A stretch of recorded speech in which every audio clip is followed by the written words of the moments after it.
Hey guys, so you want to start your home labbing journey or self-hosting journey, but you're not sure where to start, what hardware to get.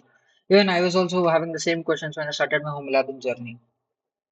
I hope this video gives you a brief idea about what to do and what hardware to get or what you can utilize whatever you have.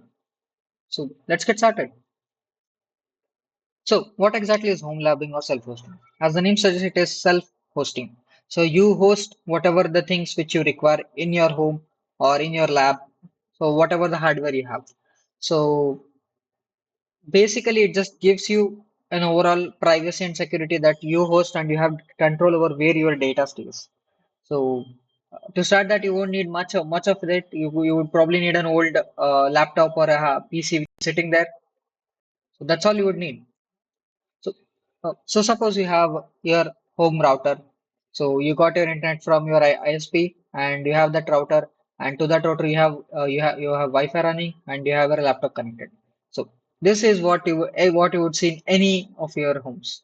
So get started with self-hosting. You just need an old PC or an old laptop which is sitting there, or or if you don't have, you could even go to a nearby e-waste store or any of the second-hand shops and get it.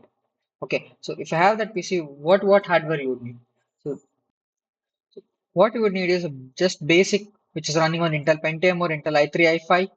That is more than enough to get started. I mean, at least for now, to run a couple of 10 to 15 microservices, that is more than enough.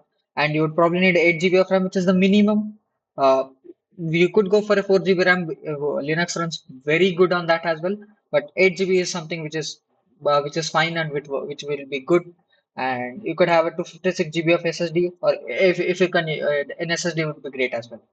And on this system, what you would need, if you're comfortable with Ubuntu or any of the Linux distribution, you could install that. Or if not, you could go with Windows.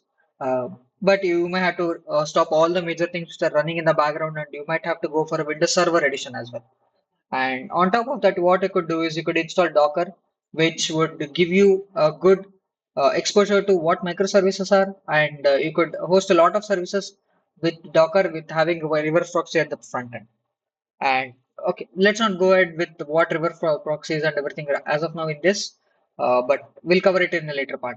Uh, so this PC would be there. It can directly be connected to a router ISP, or if you have a small switch or anything, that would be really good as well. You would have hands-on experience of how switch works and how to configure it and how the PC connects to switch and switch connects back to the ISP router.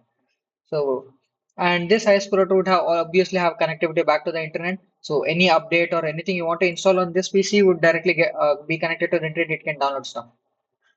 So yeah, basically this is what you would need actually.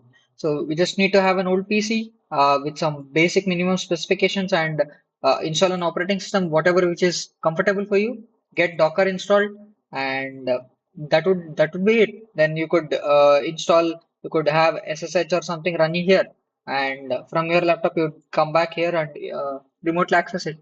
This is what you would need to get basically started. Uh, there are a lot of possibilities, but this is the bare minimum which is required. I hope this gives you an overall idea of what hardware you would need to start your home labbing journey. And that's it for now. Until next time, bye bye.